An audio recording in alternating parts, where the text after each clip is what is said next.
So there's a mic that I need to get from somewhere. Looking away.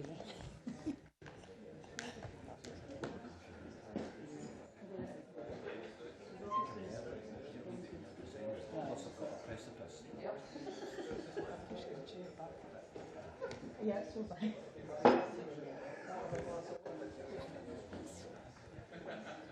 Just spill the glass over. All right. Robbie.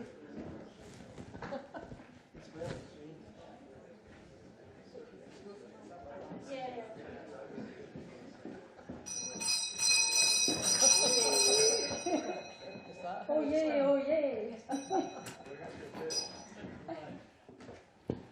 Good evening, ladies and gentlemen. It's a great privilege to be here tonight. It's the 9th of March 2026, exactly 250 years after Adam Smith published Wealth of Nations. My name's Robbie Mockery. I'm a volunteer at the Library of Mistakes. I have the title of Errorist in Residence, so my job is to try and identify errors and find ways of improving. The library's mission is essentially to use finance and history to understand how to avoid errors in future. And so the best way of doing it is learning history one mistake at a time. Now, this particular session, what we've done is Adam Smith wrote Wealth of Nations. There are 5 books to the whole volume, 5 books, 2 volumes. And what we have taken is a word from each of the books which seems particularly important for present-day concerns. So this isn't going to be looking back at 250 years of history. Perhaps I don't think it's going to be looking 250 years forward. That would be a little bit too difficult. But it is going to be thinking about how ideas which Adam Smith had in the 18th century are extremely important. There is just one thing which I would like to, well, there are several things which I suppose I should mention. There are, of course, no fire drills. If you hear a fire escape, then we have to try and get out that door as quickly and in as orderly a way as possible. We have a reasonably full audience, so that's important. Bathrooms and toilets are at the back. Drinks are also at the back, and we'll invite you to stay with us after the discussion is over. Perhaps the most important thing, though, is that we have that today's discussion is Smith on inequality. We've got an excellent panel of speakers. I'm not going to introduce them. Instead, I'm going to hand over to Leslie Martin, who is the chair of the Coburn Association and who will be hosting tonight. Thank you very much. Thanks, Robbie. Thank you. Well, welcome everybody. And yeah, what an occasion it is to be here on this very day, 9th of March 2026, 250 years since that book. So although I chair the Coburn Association, I'm not necessarily speaking for the Coburn Association today. I have a history working in local government on planning and economic strategy. And this topic, inequality, is of particular interest to me because my team did a project looking at alternatives to GDP after the financial crash. And I was also involved in the RSA, that's the Royal Society of Arts Commission on Inclusive Growth in 2017. Now, inequality is not something we immediately associate with Adam Smith, although he did say, wherever there is great property, there is inequality, there is great inequality. And that's a statement which has been analysed, interpreted and contested ever since, just like most of Smith's writings.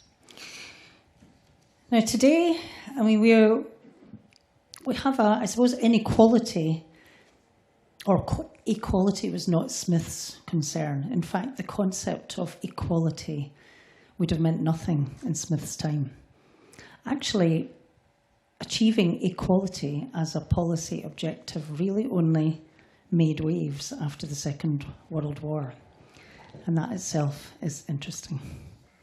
So why does inequality matter? Why should we define it, measure it?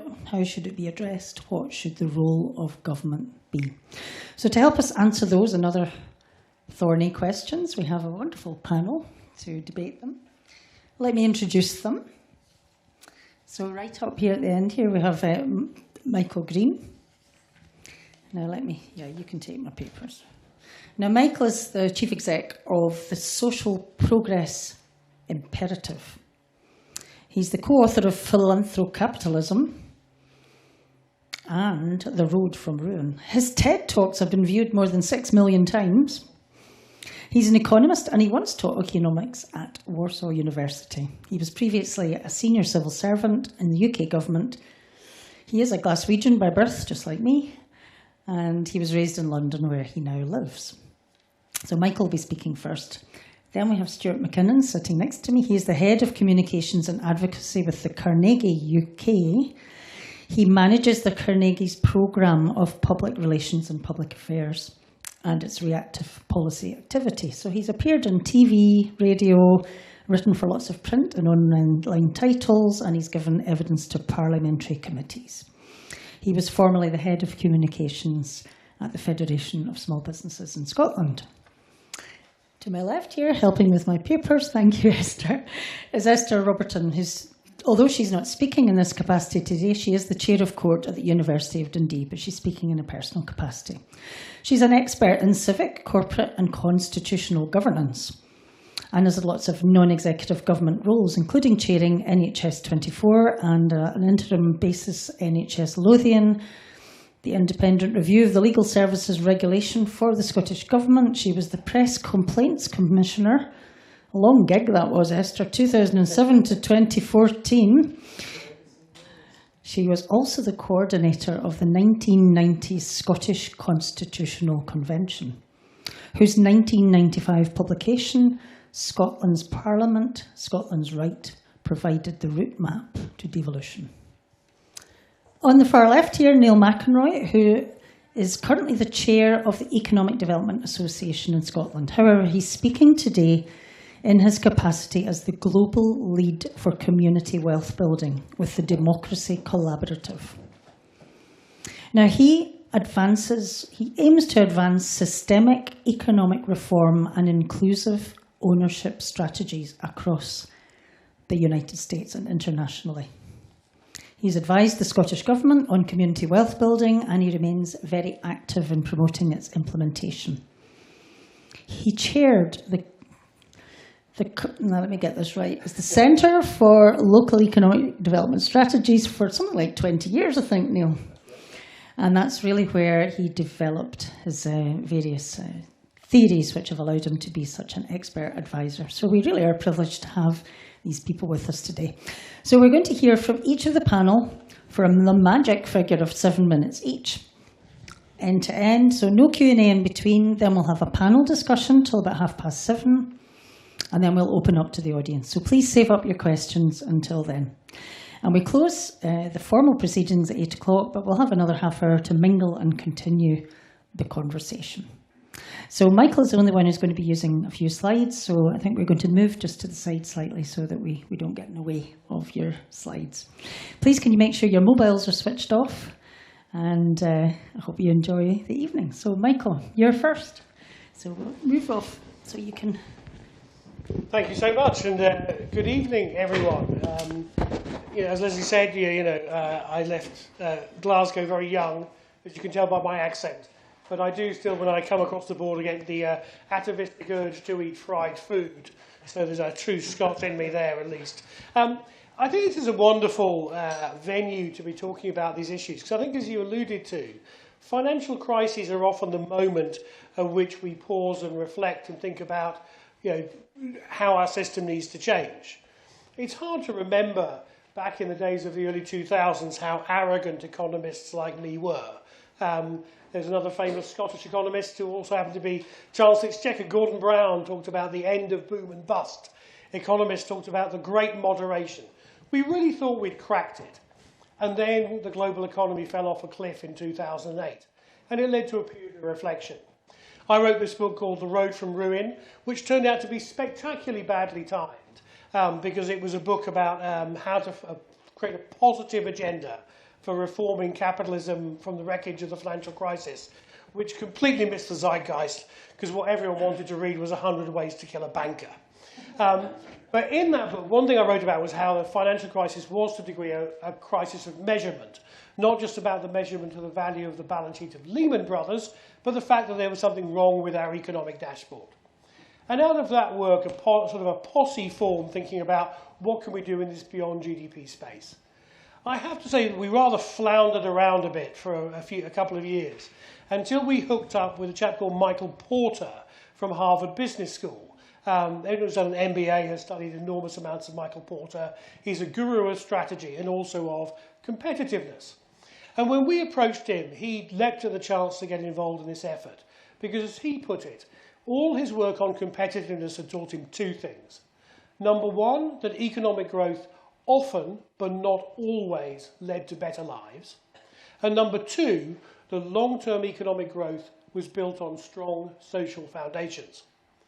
And it was from this sort of framing that we developed the idea of what no one had done before, was created an independent measure of social progress, real quality of life, independent from economic variables. The UN has a Human Development Index, but that mixes up economic and social. Whereas if we measure social progress independently, we can unlock this elusive thing like inclusive growth. When and how does economic growth deliver for people? When doesn't it?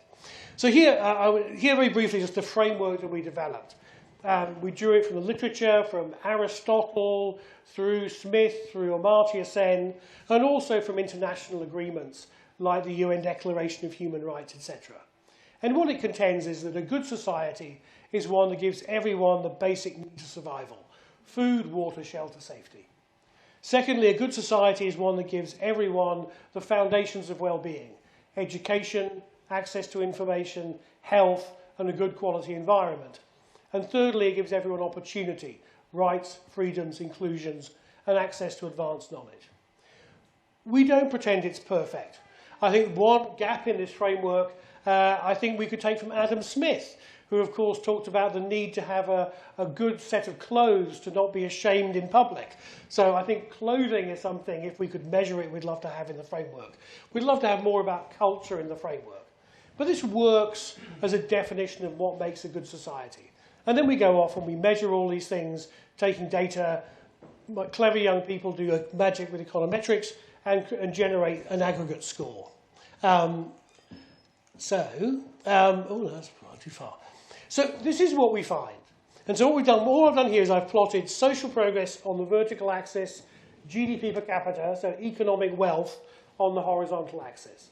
And the first thing to say is, economic growth is not a bad thing. Adam Smith, you didn't miss the point. Yeah? Higher levels of GDP per capita are associated with higher levels of social progress, particularly if you're a poor country. Yeah? So getting more wealth allows you to pay for roads, nurses, pencils, all that kind of good stuff that makes for a good life. But what we see is that GDP is not destiny. That there are choices you can make about whether your economic path is one that's inclusive or not. And to give you an example, I want to show you here a trend line comparing the European Union and the United States. The United States has actually gone on an extraordinary, uninclusive journey of economic development over the last 35 years. In 1990, the US had the 8th highest social progress in the world. It's now 32nd. So although their economy has boomed, they've allowed their society to rot. And in Europe, I think sometimes there's a bit of US envy. Why aren't we as competitive as America? Why aren't we catching up economically? But I think what this shows us is that in Europe, we've actually optimized for something else. And that's a policy choice that we can make. So this is really important. There are pathways we can make that can prioritize that headline economic number, or we can choose pathways that optimize the good stuff that people want in their lives. And that's very important, I think. In that sense, social progress is not talking to inequality directly, but obviously equal societies do better, both in terms of geographically and also in terms of different groups in society. So that's the US, EU story. Very briefly, the UK story. I don't actually have broken down data current data for the nations of the UK. I can tell you that we do have some data from the EU going back to 2016, and the highest social progress nation of the 4 UK nations was in fact Scotland, but that's 2016. I can't do that. But the UK story is very interesting. I'm sorry if there are any Thatcherites in the audience. I'm not making a political point here. But in 1990, the UK had the lowest level of social progress in the G7. It was doing really badly. And then under the much maligned John Major first, and then under Blair and Brown, it accelerates. And then in 2010, it hits a wall. So we see the UK has stagnated on social progress since 2010. It's a very, very clear pattern in the data. But if we break it down, what we see for, again, this is the UK as a whole, we see the UK has done well on things like getting more people into universities, expanding universities. We've also information and communications. More people are connected to the internet, mobile phones, that good stuff. The environment's got a bit better. But then so many other things that actually haven't improved. Problems with water, problems with affordability of housing, issues around rights, etc. So we see there's this sort of stagnation within the UK, which is a very, very big challenge to try and turn around, especially when you don't have the fiscal headroom like Blair and Brown had when they drove that big improvement in social progress. So big challenges here for the current UK government. Just to finish, we started this very much working with an academic as an academic exercise. But for us, it was always about how you turn this into practical action. So what we've done is we use this tool working largely with governments around the world, because it allows them to take a different perspective on what they're optimizing for. So, for example, the European Commission uses this tool to try and inform EU regional policy, to try and move it away from roads and bridges to actually the human things that people really want. The government of India is using this tool as part of its long-term strategy for inclusive growth in the long term. So it's a practical tool. Finally, it's also a tool that we find businesses and investors are using a lot more. Because if you take Michael Porter's second proposition, that long-term economic growth is built on strong social foundations, then actually this is important data about the future strength of your economy. And I'll just give you one illustration from how this data can show it.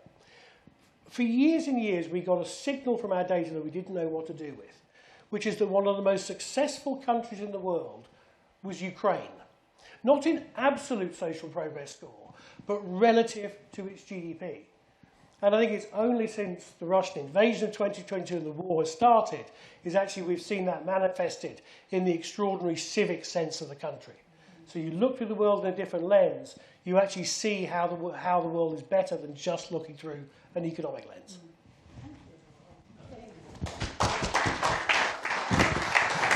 Okay, thank you.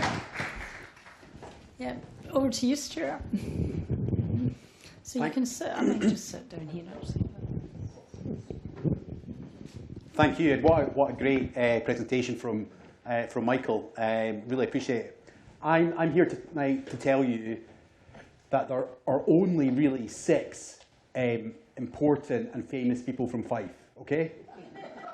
And all the best ones went to my school. So clearly there's Adam Smith, okay? Great guy, didn't go to my school. There's Prime Minister Gordon Brown that you referenced already, claimed to save the world famously, didn't go to my school either. And then there's the 3 best ones, which are Craig and Charlie Reid from the Proclaimers, there you go. And then a global heavyweight and a real battler, forward-thinking titan, and that is Sabre from Gladiators, who continues to make fantastic waves on behalf of the people of Belbaxter. Finally, the other Fifer is Andrew Carnegie, the Scottish-American philanthropist, who established the organisation I work for today. Just over a century ago, he established Carnegie UK with a mission to improve the well-being of the people of the UK and Ireland. These days at Carnegie UK, our vision is that collective well-being is about everyone having what they need to live now well and into the future. That's an intentionally collective idea. It's about whether the systems around us, our economy, our public services, our environment and our democracy are working in ways that support people to thrive. We describe collective well-being in 4 ways. Economic well-being, so everyone having a decent minimum living standard, social well-being, having the support and services we need to thrive, environmental well-being, living within the planet's natural resources, and democratic well-being, having a real voice in decisions that affect our lives. And the Life in the UK Index is our model that we've developed to measure that vision in practice. It's designed to measure the collective well-being of the people of the UK in a single figure, so trying to compare it to GDP over time, a little bit how Michael described. For the last 3 years, we've asked almost 7,000 people across the UK 26 questions, allowing us to track trends over time and understand how well-being differs by place and by group. We ask questions like whether people feel safe in their neighbourhoods, whether they believe there are good jobs locally, whether they're keeping in good health, whether they can afford an unexpected expense, whether they have someone in their community to rely upon, whether they feel their views matter, whether they can keep their home warm. The index is designed to be timely, comprehensive, robust, relevant and useful. Ultimately, it's an attempt to show that measuring progress differently is possible. So what has it shown us in the last 3 years? So the UK-wide picture is one of stagnation. We don't see life improving for the average person across the UK. While we saw some very modest improvements between 24 and 25 in Scotland, this is the only real jurisdictional difference we see across the UK. We also see that democratic well-being, trust in politics and democracy, seems to be in dire straits, with much lower democratic well-being than social, economic or environmental well-being, even in the jaws of a cost of living crisis. So 7 in 10 of us don't feel like we've got any influence over decisions affecting the country. While it looks like 2024's general election and local elections may have restored a small amount of trust in England, the overall picture is very, very low trust in the UK government, very low trust in devolved government, and low and declining trust in local government. Thirdly, and perhaps the most important thing in relation to this evening's discussion, is that the Life in the UK Index paints a picture of inequality. The index consistently shows that people on lower incomes, disabled people in social housing, people living in more deprived areas, have much lower well-being than the rest of the population. Our figures also show that households with more than 3 children, women and people under the age of 55 all have lower well-being than the rest of the population. These are not surprising findings for anyone that's been paying attention, but it shows that lives in the UK are fundamentally unequal. So far, not only is the average UK citizen's life not improving, we see these persistent well-being inequalities across society. While at Carnegie UK, we recognise that real change takes time, and that to really shift the dial on some of these issues, certainly at a national level, might take many years with cooperation and coordination between communities, layers of government, and the private and third sectors. However, we hasten until governments start recognising that the goal we have in mind, the goal we're seeking, the outcome we're seeking, is for everyone to have the conditions to live a good life. Then we're never going to get that result. The good news is we seem to be making some progress with government at all levels, even the UK government, with innovations in both well-being governance and measurement. In the Scottish context, we see reforms to what's currently called the National Reforms Framework as a key vehicle to try and systematically improve life in Scotland. At Carnegie UK, we've been investigating how participative methods like citizens' juries and panels could help to restore trust, and looking internationally at public finance models that we believe could enable the long-term preventative-focused spending that it looks like we might need to break current cycles. And so to round off, if Scotland's most famous fifer has taught us anything, not Adam Smith, Sabre from Gladiators, that you don't win anything without effort, without a clear goal in mind, without systems and measurement. That's why at Carnegie UK we've picked collective well-being as the goal, understood that measurement is key to our success, and now we're involved in the hard, hopeful work of building a country where everyone can thrive. Thank you.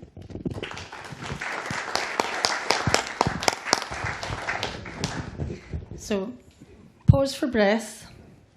So we've heard 2 very different approaches to measuring inequality.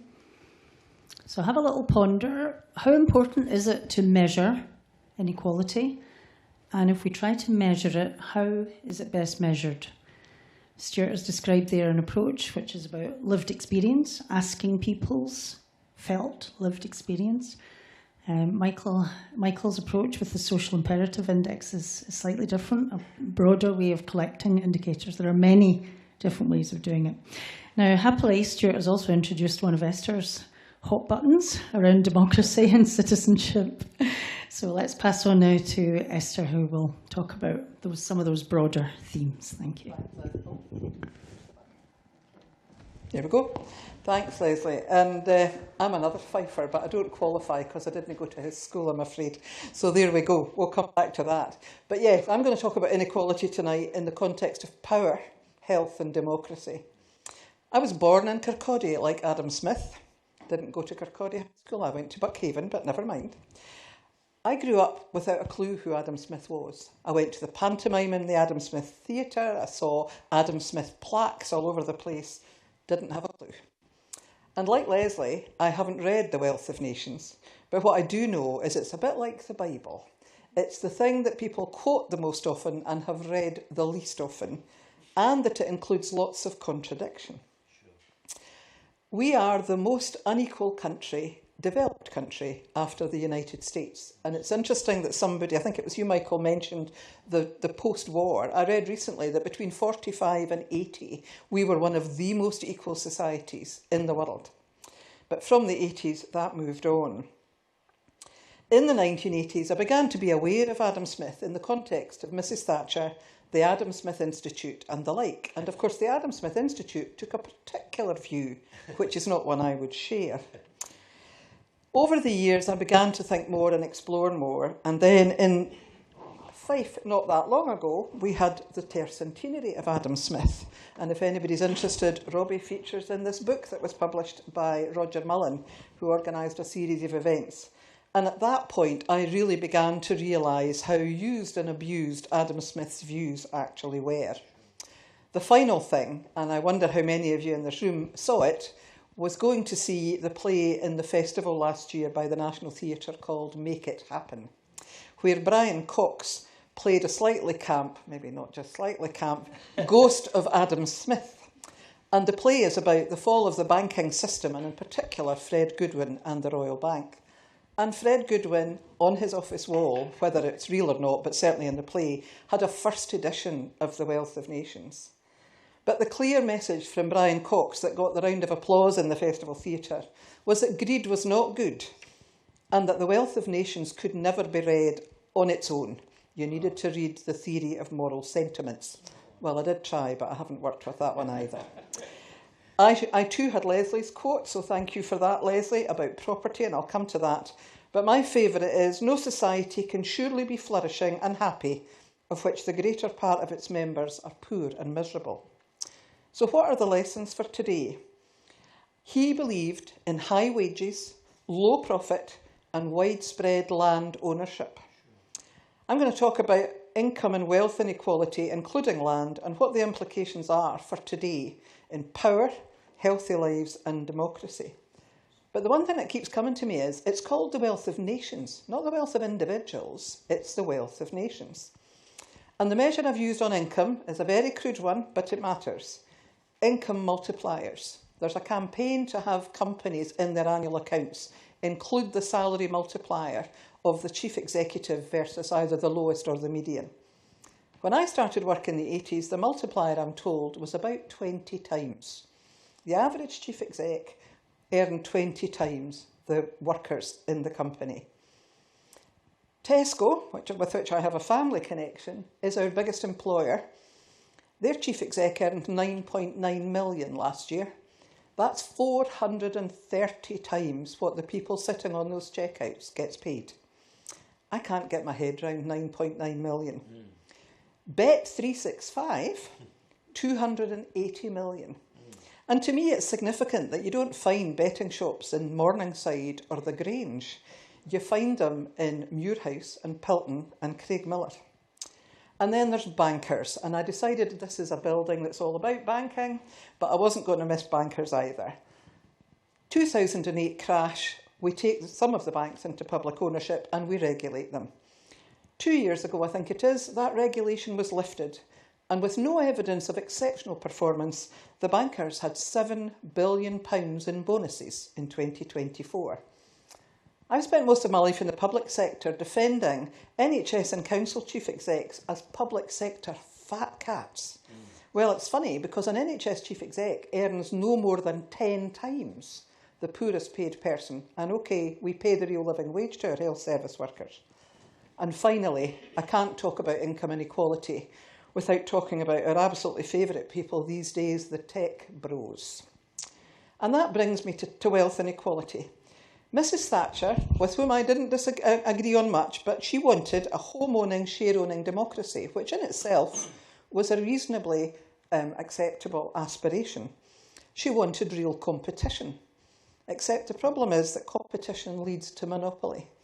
And what we have today is private monopolies on public assets like water, thankfully not in Scotland, energy, and let's not go into council house sales.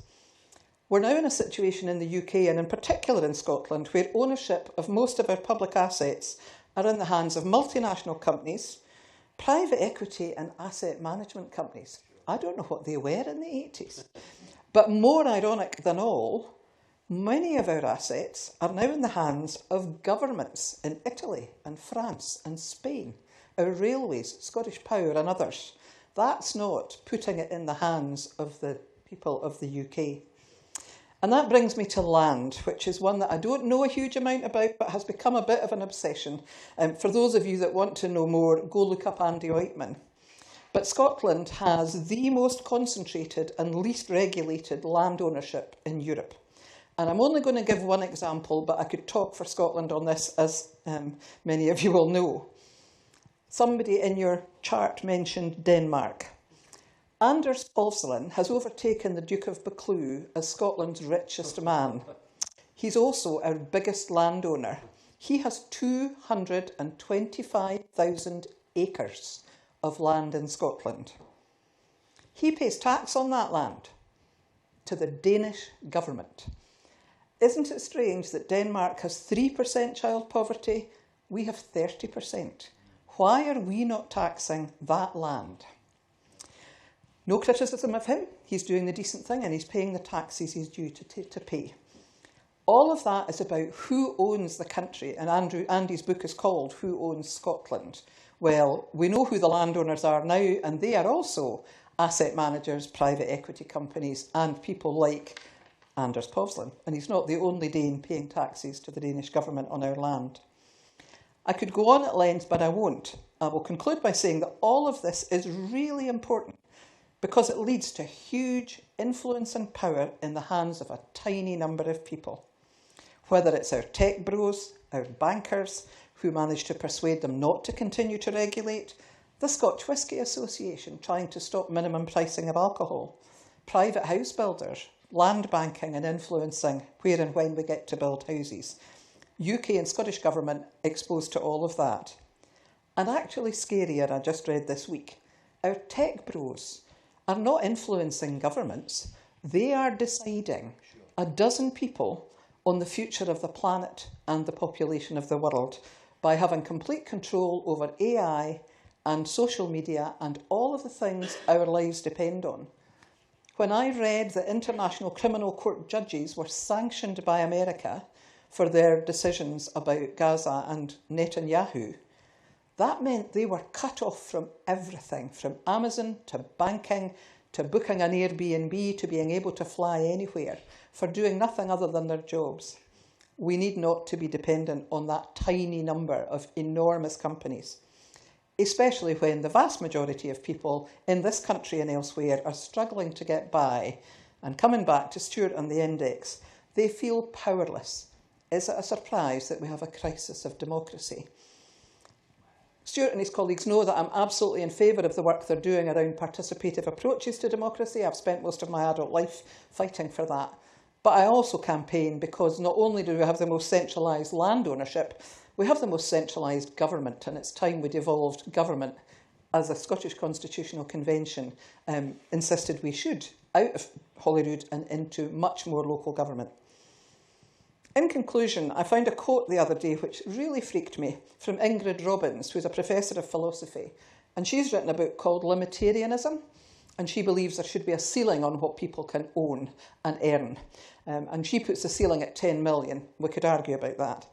But the quote was actually really important, and it was about Davos and how all these private jets damaging the environment flew into Davos with the tech bros, with big business, with governments and the like, to talk about the crises facing the planet.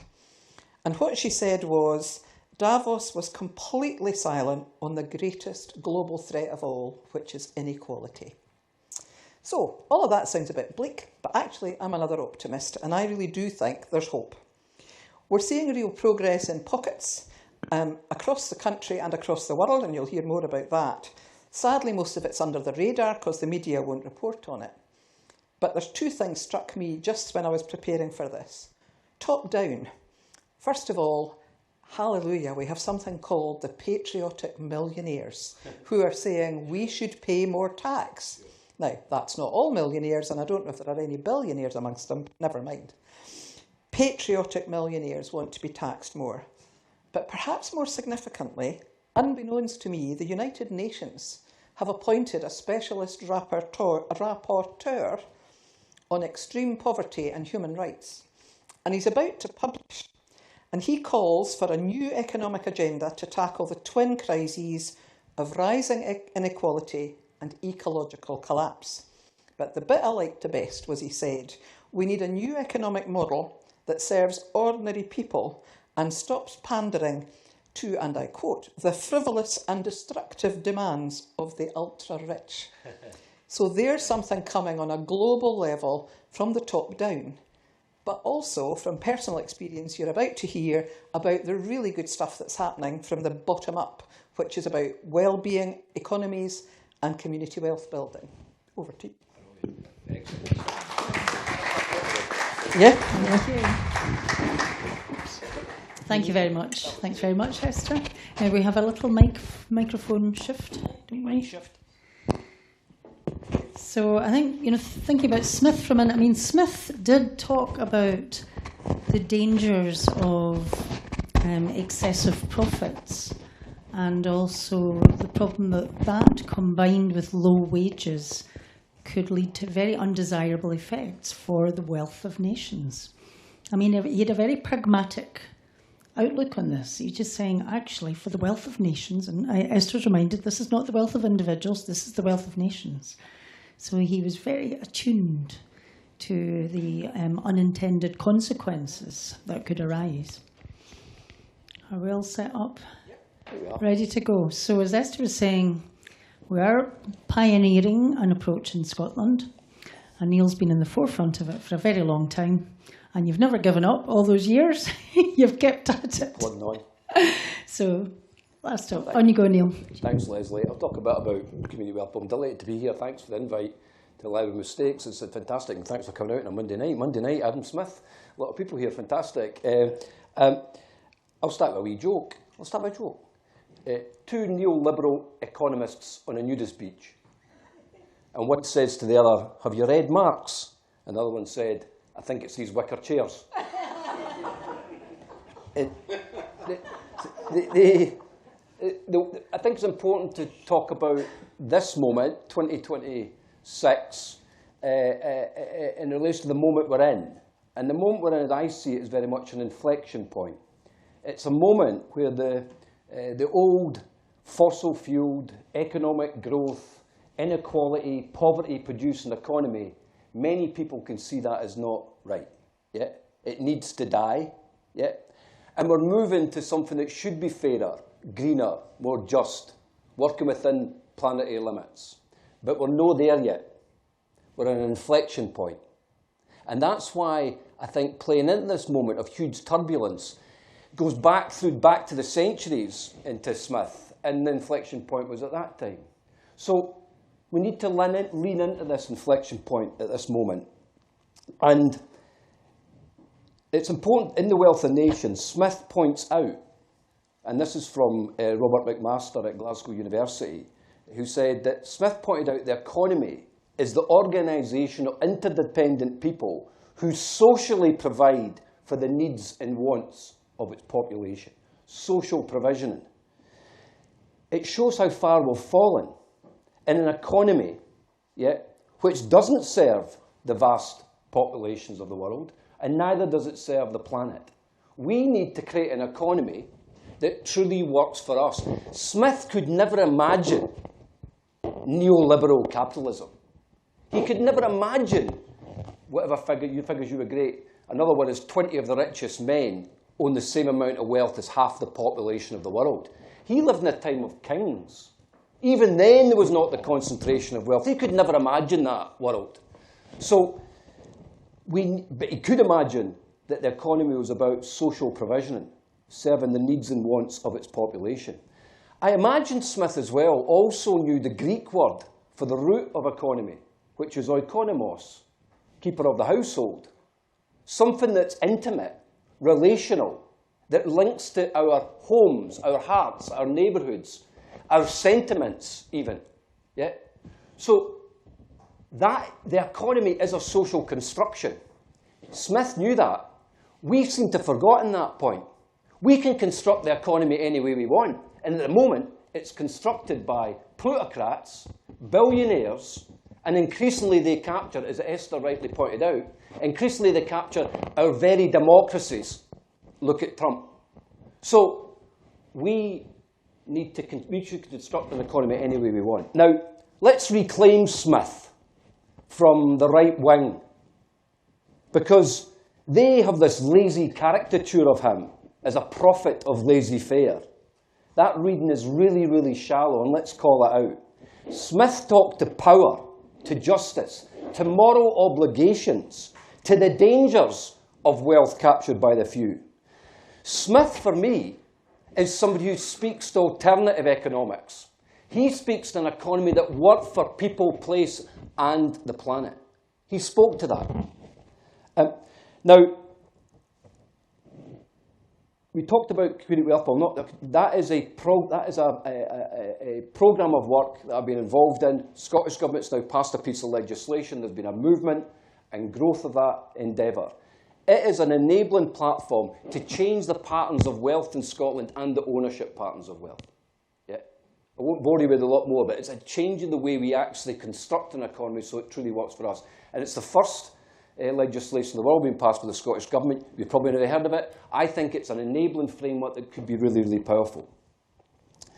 Let's also talk about Smith's warnings about power. Markets didn't float in space for Smith. They were rooted in moral and social foundations. Economic life must be shaped by justice, sympathy, and obligation to one another. He understood this whole point about economos. Let's also look back across the centuries.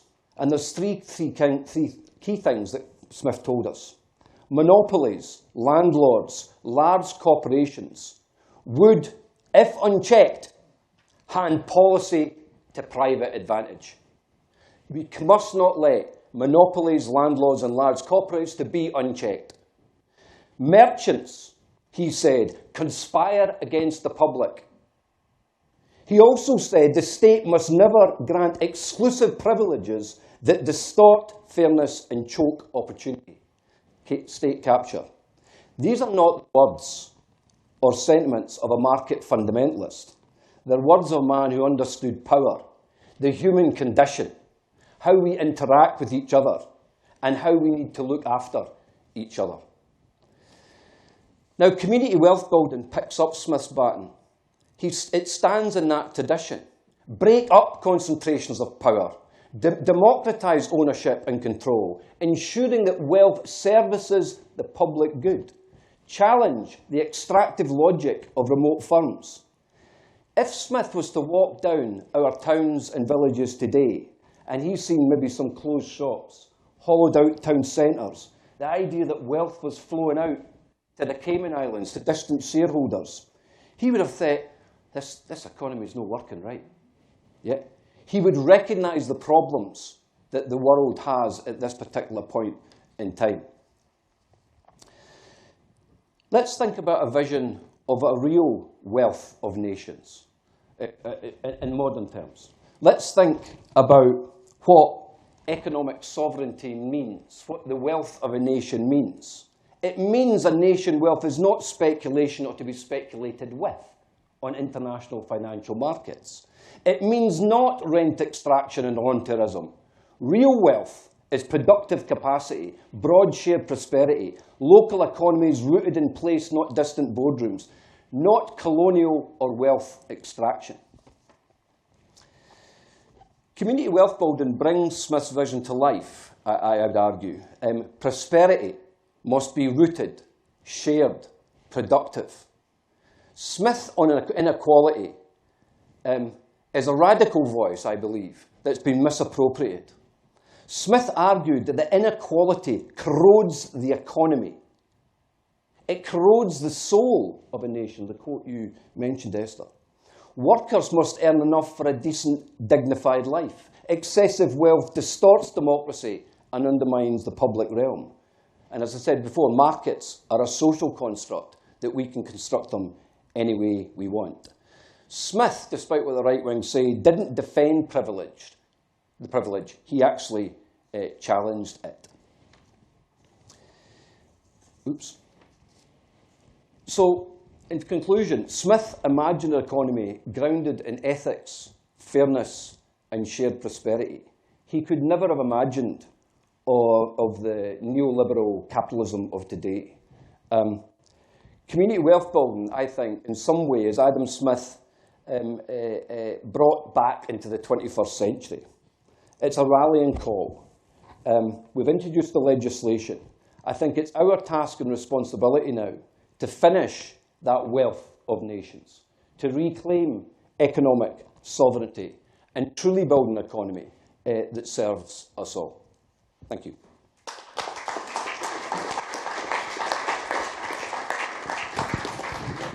Thank you. Well, phew. Well, we've had a lot, haven't we? Actually, since Esther's mentioned tech bros, Cory Doctorow, who writes a lot on this stuff, referred to Adam Smith as that well-known Marxist pamphleteer. It won't surprise you to know, of course, that Marx and has also been appropriated. And like Adam Smith, I think these works are there to be debated, not to be closed down. Sure. They're there as a framework for us to discuss, and that's what, of course, we're trying to do this week. So I'm going to use my chair's privilege to ask each of you a follow-up question, and then we'll see how we're getting on, and then we'll hopefully get some questions in from the audience. So could I start by asking you, Michael, when you were talking about your framework, and I know that your framework has been taken up by a lot of countries, something like 50 countries, and you've obviously have all those TED Talks and people listening to you. So what is it you think that makes that particular membership, that particular framework, that index for measurement so popular? Why has it been taken up in the way that it has been? Yeah, so I'm a recovering economist, and what you find, and a recovering bureaucrat as well. And I think you've got to have something that helps people to make decisions and make choices. So that was why when we built the Social Progress Index, there was a number of design principles. The first of which is, as Stuart said, you've got to have a single number that goes up and down, because that's the attention span of politicians and the general public. Yeah? If we talk about growth, the stock exchange, inflation, it's a single number that goes up and down. A dashboard doesn't work. Yeah? So that's number one. You've got to be able to grab attention, distill down what it means into a simple communicable message. That's number one. The second thing we did was really looked at this as being not a replacement for anything, but a complement. It's actually one very senior in the European Commission said to me, if you want to get something adopted, never ask anyone to stop doing anything. So we didn't say stop measuring your GDP, measure this instead. What we said to people is, carry on doing what you're doing, but you might make some smarter decisions if you use this as well. And that's been very effective. I think the third thing is actually it's a meaningful thing to target. Again, someone in the European Commission said this to me. trying to equalise the level of wealth across the territory of a country is ultimately a fool's errand. Because you're always going to have some geographical factors that will mean that there'll be clusters of wealth, etc. How extreme they are is a different question, but you're always going to get some variation. But equalising the real quality of life, the social progress across the territory of a country or region, is a perfectly feasible policy goal. And indeed, I think when Boris Johnson was talking about levelling up, I think levelling up then fell into sort of grand projet for economic initiatives, when actually if levelling up had been about we're going to mobilise resources to make sure that wherever you live, you're going to have access to the services you need, the rights you need to have an equal quality of life. That actually is a meaningful policy objective. And that's why I think it's been useful in that regard as well. Final bit is, with all these measures is you've got to have credibility. And that's why we've really focused on the rigour of the tool, etc., to make sure it's giving you a robust message. Thank you for that. Okay, so that was one way of measuring. So, as I said, Stuart gave us a very different way of measuring, which was asking people what they think, what they feel, and also coming up with a single measure. Is that right, Stuart? So do you want to explain a little bit more why you think that method has value and what you hope to do with it as we go forward? Yeah, no problem at all. And I think actually, just to be clear, although it's based on a large survey of people, it's meant to be as objective as possible. So that it's not are you happy today? It is can you afford an unexpected expense? It's not do you feel richer? Can you afford to heat your home? And as much as possible, getting an idea of how people's lives are in as objective a sense that we are asking people what life is like for them. And I think, I was taken with Michael's point about Boris Johnson, and it's interesting to hear politicians across the political spectrum at the moment recognising that something seems to be missing. And in fact, you saw Donald Trump on the campaign trail asking the assembled crowds, do you feel better off than you did 5 years ago? And I think that was a recognition, even in the States, that things were going wrong for people, even if the headline economic stats seem to be going in the right direction. And I think for where we see an index like ours, or even like Michael's, being useful is to give decision makers options. What we hear, we've got this rich picture, what things are going right, what things are going wrong, and illustrate to decision makers the trade-offs that might be in front of them. And I think it's fair to say that there will be trade-offs, that you might say, actually, this group in society here are, let's say, people with more than 3 kids in their household, are particularly seem to have particularly tough lives. Therefore, we're going to design our welfare systems and our employment systems to benefit these people, especially to make sure that them and their children don't face difficulties. So our real vision for the index and indexes like it is to provide a complementary measure to inform better decision making. You want to come in there, Neil? The trend here was the line, but I would like to challenge the idea, actually, that what measures matters anymore. I think we do need to describe the world as it is, but in terms of the structural inequalities, in terms of wealth and power that Swift talked about, in this day and age, do you think Trump cares what the well-being index is for Texas? The power and wealth, the structural conditions are what control what happen. The structural power controls. So I think there's a lot of, I think in a social democratic, nice world, and we can debate and we can have ideas that we need to measure things better. But when you've got oligarchic power, when you have concentrations of wealth to such an extent, it's almost intruding and taking over our democracies. I think there's a severe limit to how far we can go with new measurement. Can I respond on that one? Please go ahead. Yeah. I mean, absolutely the case. Yeah, I mean, it can't solve everything. It's part of the story, and I really don't expect Donald Trump to pay attention to the United States social progress collapse. I'd hope there'd be an audience that would, even if they don't give a damn about society, would be worried about what this means about the US economy. Because this is showing that the US economy actually is rotting on the inside. I actually think, what the problem we have with the US is because it's such a big economy, so much capital is tied up there, its economic numbers don't mean anything. The weakness of the US economy is actually manifested in the price of gold and the price of crypto, because those essentially are hedges against US collapse. So since the warning lights are signalling that about the problem, but you're not going to convince those people because they're in a different place.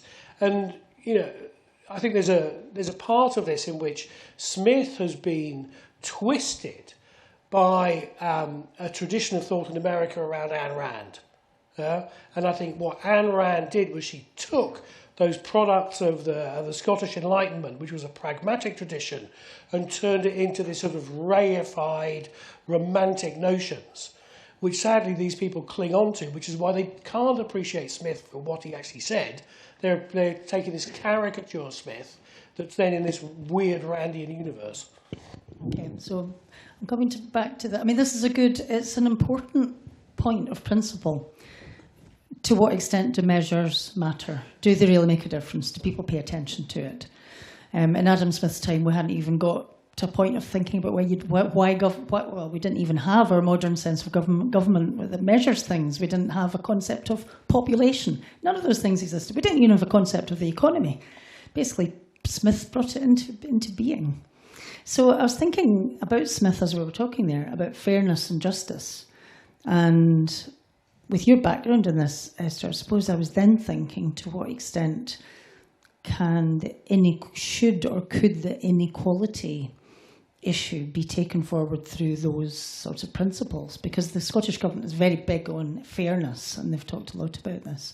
But feel free to respond to anything else that's been said so far. No, I'm fine with this one, thanks. Absolutely, and we come back to the point that Stuart made about the National Performance Framework. It's being reviewed because it's not perfect. It was groundbreaking at its time. We were the first country to ever have such a thing. And we were chatting before we started.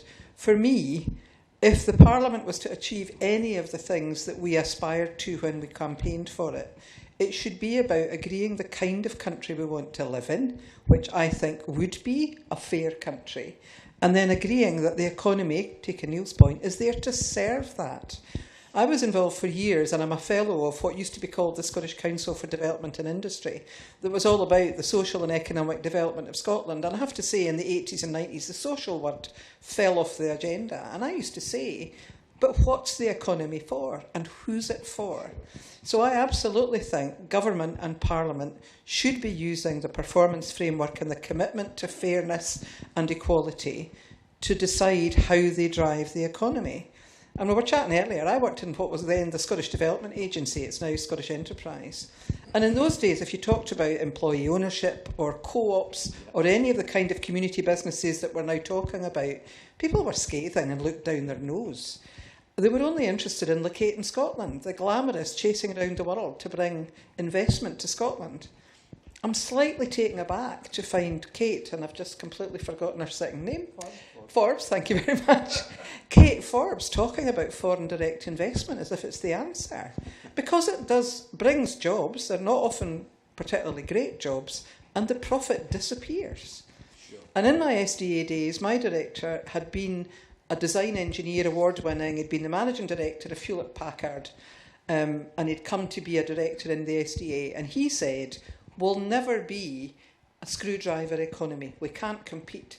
We need to be a country that thinks for a living and does high quality, high value added, tradable goods and services. You can do all of that without the profits leaving to go to the Cayman Islands or wherever. So I think it's absolutely right. I don't think the Parliament has lived up to that expectation of any party. It's not a party political comment. But I do think we need to lift our eyes and decide we'll build, particularly in our current climate, an economy that's much more resilient to outward pressures, given that, we're now at threat under oil being scarce because of the Iran war, our food supplies could be scarce. We need to get back to basics and run a country that looks after itself as well as contributes to the world. Thank you. Well, I want to come to the audience in a moment, but before we do, Neil, I suppose I do have to ask you then, community wealth building has its radical roots that challenge the entrenched structures of wealth and power that you've talked about. So how do you see these radical elements being taken forward, especially in a Scotland which has limited powers in fiscal domains? Well, the theory of change is important here, and simply put, there's three ways we can change the world. Right? One way is revolution, which is probably too cathartic, too painful, and cause more problems than it's worth.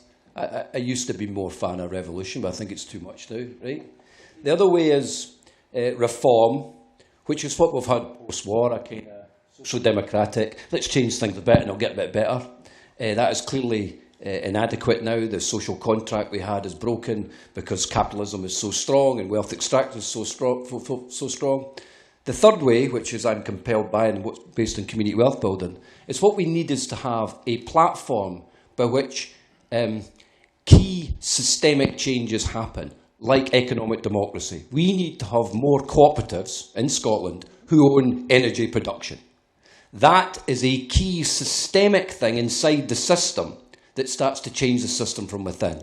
It's not revolution, it's not small-scale reform, it's something that actually bites into the fundamentals of how the economy is run and who it runs for. It's reshaping how wealth is created and who owns that wealth. So community wealth building is about advancing a whole range of things that are little barbs and hooks inside the system. It's the long game. Yeah? But we can't rely on revolution and we can't rely on traditional social democracy and reform. We're going to have to go hell for leather. Energy is a big one. We, Scots, communities, municipalities in Scotland needs to own more of our energy production, transmission and distribution. Otherwise, this is North Sea oil and gas over again, or it's the Highland clearances all over again. We need to make sure that key foundational element to the economy is run by and for us. You can call it socialism, you can call it capitalism, it's common sense. In this world, we need to build greater resilience. The point you made, Esther, so I'm dropping everything. So one more from you, Esther, and then we'll... Just to pick up on that point and then come to a very practical example, but it's no surprise to me that some of the buyouts, so I'm trying to think, it's not the Ascent one, I think it's the Isle of Egg community buyout of their island. They're now completely self-sufficient in energy, if I'm not mistaken. And people get a Christmas bonus because it actually makes them money. So when I see the ScotWind licences being sold yet again to overseas owners, I'm horrified, because if we all owned our own community energy, we would be resilient. And we've got plenty. Wind, wave, solar, all of that. So that's all there. So I absolutely think it comes down to ownership and what we own. And if there's one area that I've been most disappointed in the last 20 years, is that the Parliament has not addressed that. But if I take a really practical example about what Neil's saying in terms of community wealth building, I was chair of NHS Lothian for 16 months during the pandemic. I have to say I chaired it from my dining room table because we were in lockdown for so much of it. But that was when I became aware of the work that Neil and his colleagues were doing. NHS Lothian has a budget of 1.8, or had, it'll be more now, 1.8 billion. What community wealth building meant to us was that we spent that money as much as is possible in our local community. So we employed people locally, we focused our apprenticeships on some of the most deprived communities and made sure that we gave the jobs to those young people. We made sure that when we were buying supplies, and during COVID you had the whole issue of PPE, suddenly we had local companies in Lothian manufacturing. We would buy from them, that money stays in the community. We used our land for the benefit of everybody else. So again, there is somebody that you might not think has a contribution to the economy, but if NHS Lothian spends that 1.8 billion in Lothian with organisations and companies that are based there and not taking the money out of the country, there is a huge amount of economic activity generated for everybody's benefit. It's not rocket science. Okay. Right. So I sense the passions rising on this platform here. Don't forget, we mustn't fall off. It's not a very big stage. So a lot to chew over. And different approaches to this. I was really interested that Michael mentioned Michael Porter, the guru, you might say, even one of the fathers of neoliberalism in some of its incarnations. And I remember learning all about Michael Porter during my MBA. So he's still alive and well, and since Porter, we've had an awful lot of different prescriptions for how we can change the economy. So what do the audience think? Who's first? Okay, there's a lady there, and then two people there. Do we need to use this mic?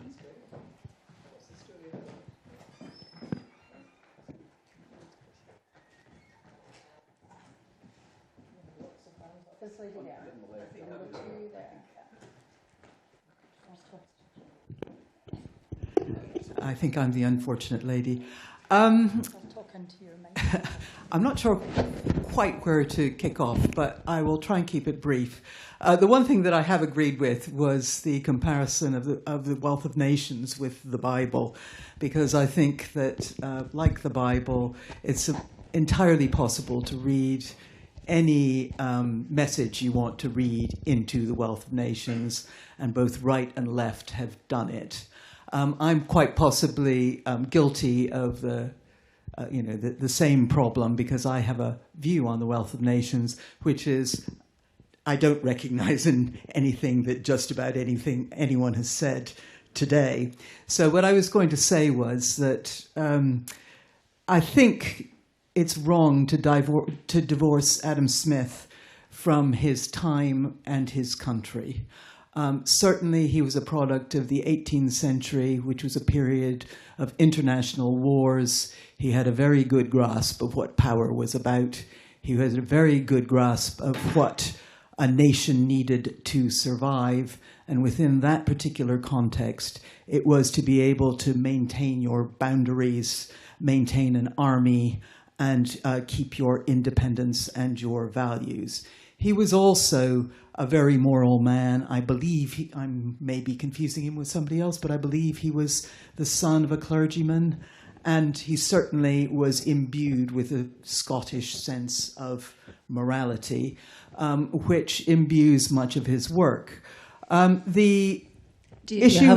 sorry to rush you, but we'll just try and get through as many questions as we can. The point that I was going to make was that if we're going to measure something using Adam Smith as a barometer, I was going to throw into the ring the way that the French took him during the Revolution, and particularly during the Reign of Terror.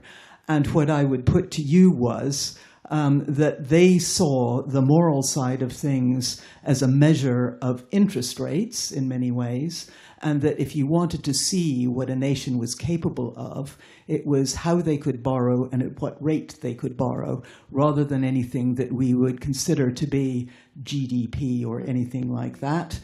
And the social and moral side of things were viewed from Smith, from the theory of moral sentiments, was more to do with how you could address progress when it had so obviously fallen into decline and man was fighting against man and you were shopping your brothers to the directory. Okay. So I view it as a very different proposition. Is my point. So would you like someone to come back on that? I'd be delighted if somebody would come back on that. We can maybe take two more, and then we'll see how we get on. So I think you both were first up. So there's a gentleman and then the lady with the blue white scarf. We'll take those two, and then we'll... I'm a bit suspicious about some of the parameters of measuring social progress. Two which were good for the UK was university education and the environment. There are more people going to university, yes, but that just means that there's more people unprepared for the world of work and the real world than there used to be. They should be doing more apprentices and so on, apprenticeships and so on. In terms of the environment, we're covering our beautiful landscape and wind turbines, which couldn't be a more inefficient way to generate electricity, such that we've got the highest industrial energy prices in the Western world, and we've got 1 million Scottish households in fuel poverty. More state control of our lives, and a tax and spend policy, call it socialism because that's what it is. always wrecks the economy. It never has not wrecked the economy, and the poorest in society suffer most. Okay, there was a comment rather than a question. Okay. I would like to go back to Michael. You mentioned that we in the UK currently don't have the fiscal headroom that major Blair Brown governments had. So I would be interested, your research in general across all the countries, has it uncovered aspects in terms of organization or incentives that correlate with a high score on the Social Progress Index? Would you like to take that, Michael? Yeah, happy to do so. I mean, I think it's no accident that the best performing countries are Nordic countries, which have focused on equality while also being exceedingly competitive economies. And what I want to highlight, maybe just take one case study I think is very interesting, is Costa Rica. So everyone knows Costa Rica got rid of the army in the 40s, introduced a welfare state. They introduced universal primary education in the 19th century, first higher education institution for women in Latin America. Why was Costa Rica different? And I think it goes back to something we've been talking about here. Costa Rica was different because it didn't have very good land. So you never had big agricultural estates. Costa Rica was a country of smallholder farmers. And because there wasn't that concentration in the ownership of land, there was that civic society that you see they then build this much more egalitarian society than many of its neighbours. And now Costa Rica's GDP is per capita is a third of the US, and it has almost the same level of social progress. So it's able to use it for good. So that would be one example I'd give, and it comes from that fundamental lack of concentration of power, and they made a virtue almost of their poverty. I'm just going to take one or two more, and then we'll come back up. Now, there was somebody down there as well, so I think this gentleman was first, and then somebody at the front. So this, yep. Is one for Michael. I wonder whether any UK governments are currently using the framework that you described. It's a good question, and the gentleman at the front will take that one as well.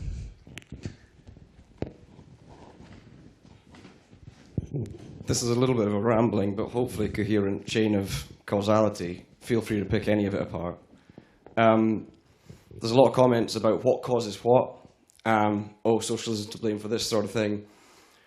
I wonder whether there's a cyclicality to a lot of things, whereby we've heard about growth causing social progress or social progress causing growth. You could also say that growth is inherently tied to inflation.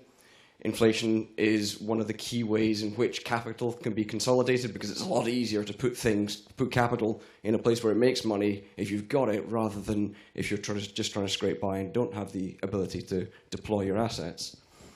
So I wonder, the question is, I wonder whether inequality, whereby wealth is consolidated, is actually an inevitability when you start to generate social progress.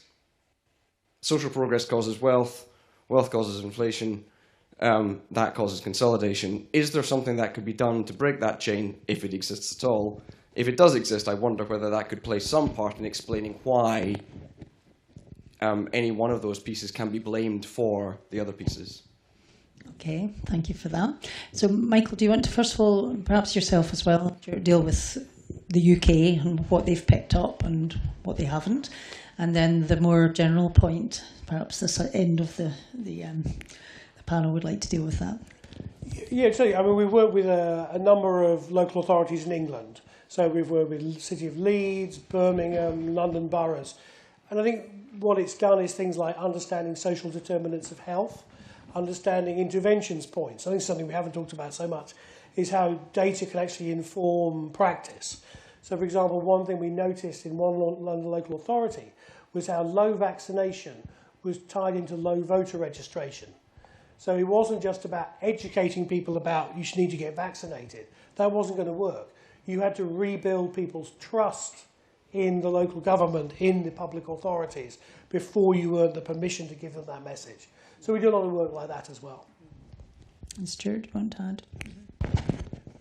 Yeah, so we see across the UK a variety of different frameworks trying to measure what matters. So we see the Northern Ireland Exec, one of the first things they did when they returned to power sharing arrangement was trying to agree across that political divide in Northern Ireland what matters to the shared communities over there. And that's one of the most useful things, is that you can put aside political differences to really arrive at what matters to local citizens. We see in Wales the 10 years of their Future Generations Act, which has seen a different way of trying to measure what's important and align public services to improve that over time. And actually, just last week, you've seen the ONS redevelop their wellbeing framework. So across the UK, you see different iterations of the same idea, which is if we have the data available to us about how people are living, then we can make better informed decisions.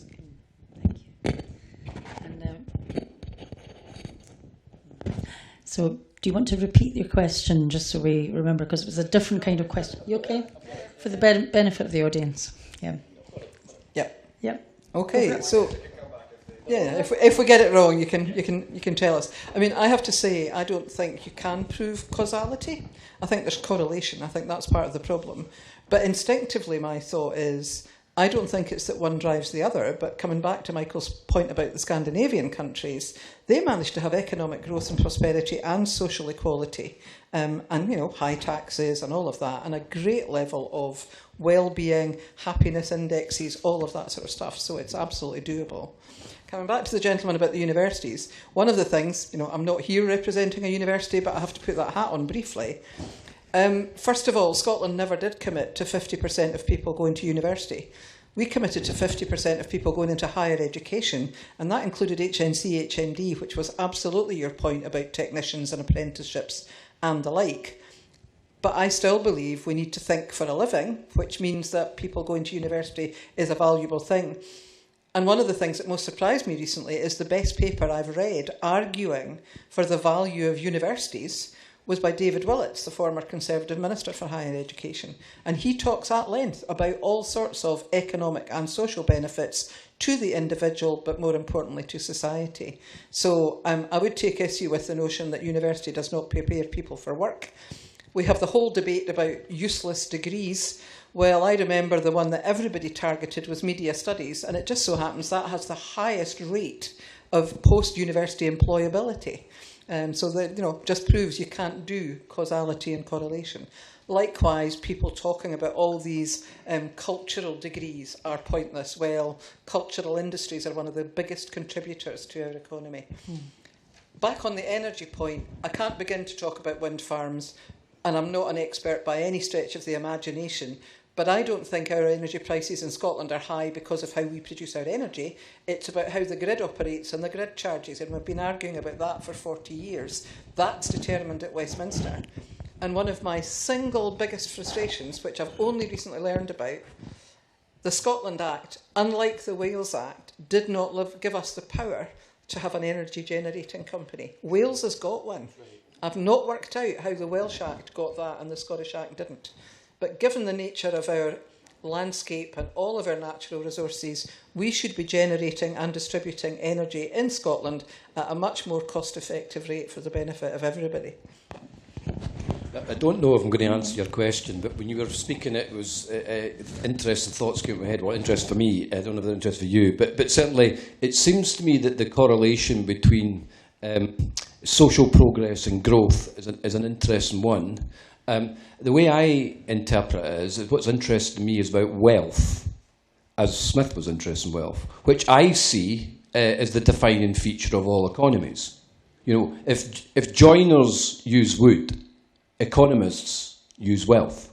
Who has it? Where does it go? How do people get their hands on it? How do you not get your hands on it? How does it act virtuously in a wider environment, in our context? And so if you concentrate on wealth, I see at the moment that there's a misallocation of wealth. Wealth is being accrued by people and organisations who are not using it virtuously. So the question then about social progress is how do you actually democratise wealth? And I don't just mean state democracy, I'm talking about a people democracy. I'm talking about co-ops. I'm talking about community ownership. I'm talking about sovereignty and agency with organisations and people who have more control over that wealth. I think that's the way forward. That's new social progress. And the point the gentleman made about, state control, and it's the whole kind of, I think a traditional debate about socialism or capitalism or whatever. I think we've entered a different era. I'll give an example. I went to, I've been a few times now, to Meadville, Pennsylvania in Ohio. It's the home of the zipper. It's where the zip was made. It's what the Americans call a tool and die town. It's full of Republicans, business owners. I don't mean Trumpian Republicans. I mean decent, small-town American capitalists. Yeah? And this town is struggling because hedge funds, private equity have moved in, asset stripping, and taken those companies and offshoring them. These capitalists in this place are going, this is not the capitalism we bought here. We need more control. Now, they are not, as Republicans, looking for state control. Yeah? They're actually starting to set up employee-owned firms and other forms of economic democracy to protect them from the ravages of neoliberal capitalism. Now, that's a middle way. I wouldn't call it a third way, because I was no fan of that, but a middle way. And I think that is what we need to look at. The wealth of nation, yeah, is about more economic sovereignty. And for me, that translates to economic democracy, not necessarily state control, if you get the distinction. Okay, thank you. Now, not surprisingly, we are veering into wealth and education and all sorts of other themes, which, of course, we're going to be continuing later this week. But I just think a gentleman here's been... Was there somebody here that was... Yep, so we've got anybody else? Yep. I stand to be corrected, but my understanding is that Adam Smith's father was the Customs and Excise officer in Kirkcaldy. And as a young boy, his mother couldn't understand why the town had collapsed. When we joined with England, the export of wool was prohibited and the coal and the salt was heavily taxed. And Kirkcaldy fell off a cliff. And he didn't know why. He wrote his book to understand the nature and the causes of the wealth of these nations. It's an inquiry. It's not an instruction book. And that's what both sides forget. He takes an example and explains what happened when you did it. Now, one wee point here, there's been talk of energy, and you're absolutely right. I am a volunteer director on our local wind turbine. Sorry about that, but we love it. We get the princely sum of 9 pence per kilowatt hour. 9 pence. There's nobody in this room paying less than about 28 or 29 pence per kilowatt hour. Where does that other 20p go? That's all I have to say. It's not really a question. I just agree with a point about Adam Smith's father. And of course, Adam Smith's father died before he was born. So he actually didn't have much of an influence on him growing up at all. Okay, thank you. So there was a gentleman here as well. Yep, just behind you there. Yep. Hello, I'd just like to ask the panel, talking about the wealth of nations, my wife is Spanish, our 2 children are married American citizens, and I work with a university where the people are all from Asia, the postgrad students. So I would like to ask the panel, what do they think Adam Smith's definition of a nation would be today?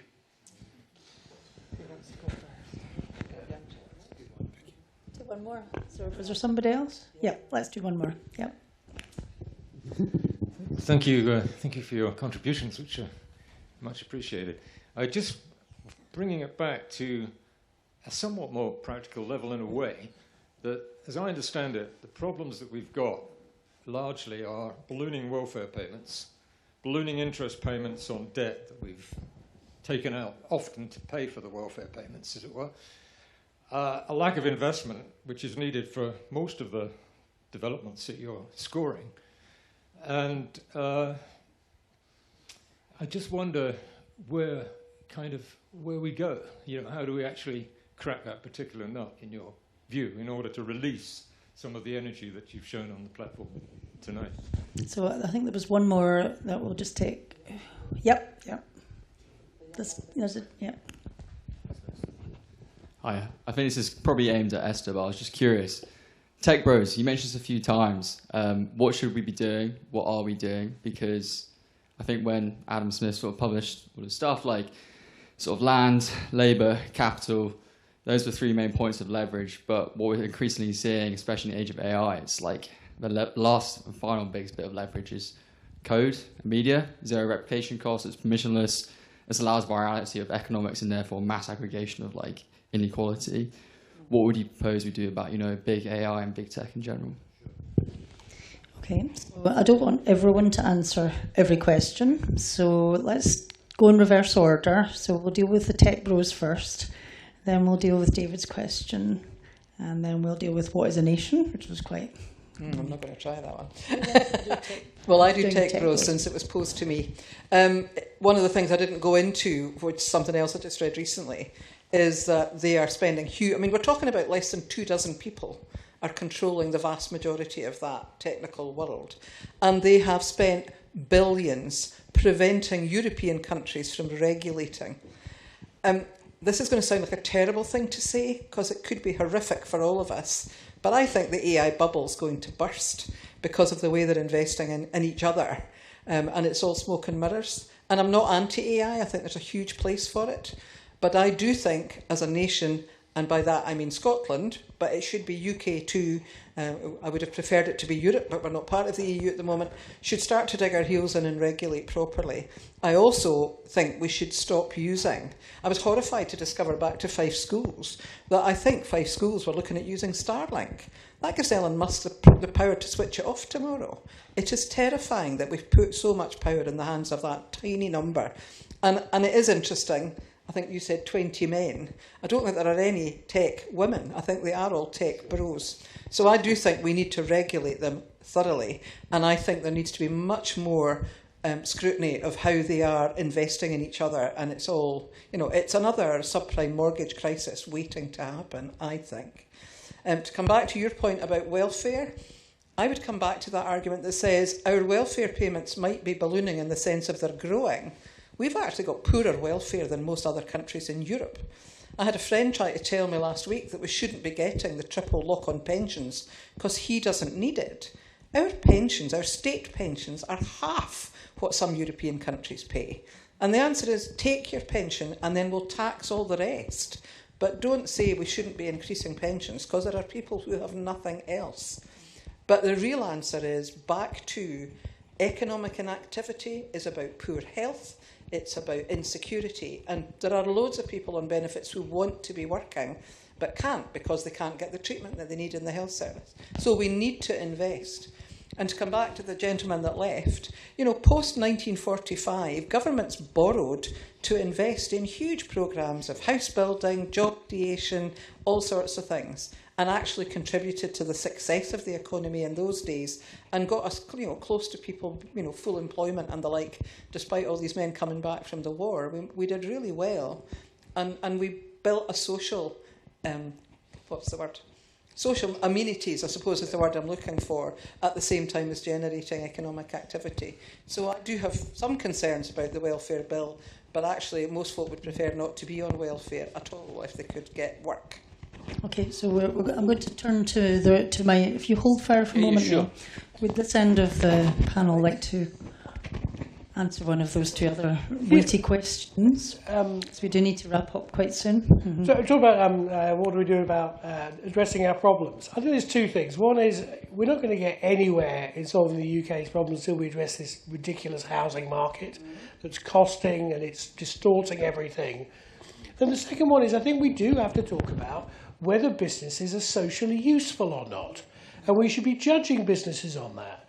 If you're a business that's just, betting shops, you're just extracting social value. So no matter how much economic value that generates, that is socially useless. Whereas other businesses actually are contributing and are supporting. And we should be actually judging businesses in those terms.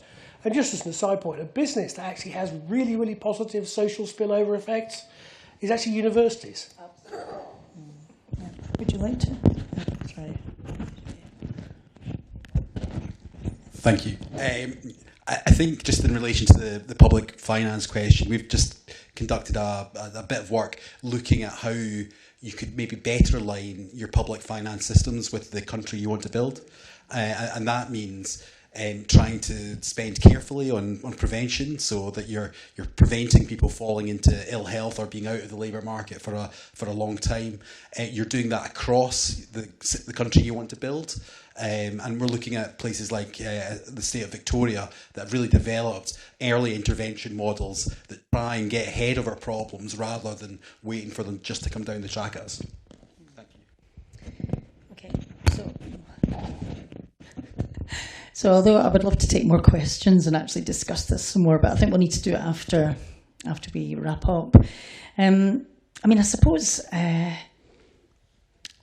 there are no easy answers. I mean, inequality is not something you can get bullet points and, we'll implement it after lunch kind of thing.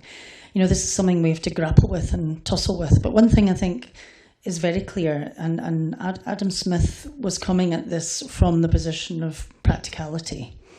So I think there's a tussle between arguments about inequality being a moral issue in itself, regardless of the impacts, and then the externalities, the fact that the spirit level, that kind of approach, that inequality is bad for the wealth of nations and bad for all sorts of other things. And there's always a kind of conflict going on between that. So there is a fantastic question there, which I'm leaving hanging to talk about afterwards, about what would Adam Smith say, what is a nation, which is a cracking question. But I think I do need to bring this part of the evening to a close by thanking all of our panel, Michael Green, Stuart McKinnon, Esther Roberton and Neil McEnroe. Thank you so much for contributing. And thank you to Robbie, who's going to say a few closing words. Yes. Robbie Mockery, who's put this whole week together, and Lewis McInnes. And also to the Library of Mistakes, who've hosted us so beautifully and so competently. I hope that some of you will join the debates later in the week, and of course there'll be a year of debates about Adam Smith, which the media sphere and the social media are full of articles about Smith. So yeah, engage with it. There's a great comment that was made there. It's an inquiry, not an instruction book. So it's a good point to end on. Thank you very much. So thank you everyone for coming along. We of course have drinks at the back. You will see that it says on it that they're sponsored by Kennox Asset Management. We're very grateful for keeping the library's wine cellar full, but please do try and empty it. There is just one thing I think, well, there are many things that I could respond to, and certainly what is a nation? I could write a whole lot about what Smith thought Scotland was as a nation at a time when the Union hadn't fully settled. And well, but that's a 1 hour lecture, which I'm going to spare you. So let me just very quickly say, something from the Enlightenment which was very important was that the way in which debate was generated was through questions submitted by the members of the various supper clubs. And so around the library you will find various little sheets of paper which invite you to submit questions for future debate. We don't want this to be 1 week where we say, the wealth of nations, wasn't that wonderful, let's move on. Instead, what we want to do is say, well, we've got to these 250 years, let's actually start building a better country for the next 250 years. And as I've read Smith over the last few months, one phrase has kept coming back to me as underlying his thought at that time. Every time, by the way, I should say, I've read Wealth of Nations several times. Every time something else strikes me as being important. It's that sort of book. But this year, the phrase which seems to me extremely important is the progress of opulence. And I'm going to just say one thing about opulence. Its root is the same as the Latin word opus, or work, labour, effort. So what we're saying is that building a good society, the progress, is not simply the result of windfall benefits of bounty. Instead, it's from people working. And ultimately, I would argue that Adam Smith thought the wealth of nations lay not in the land, not in the reserves of bullion which countries had, which was very much a common view of that time, but instead in the people. I hope that we can carry on that discussion over the next few minutes, and I hope that we'll be coming back later in the year to discuss it as well. Very finally, just to say, tomorrow, Smith and Wealth Wednesday, Smith on capitalism, Thursday, Smith on power, and Friday, Smith on education. Thank you very much.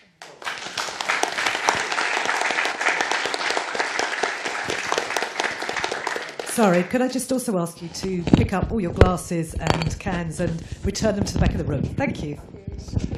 Thank you. Thanks very much, Michael. You did, yes, it's here.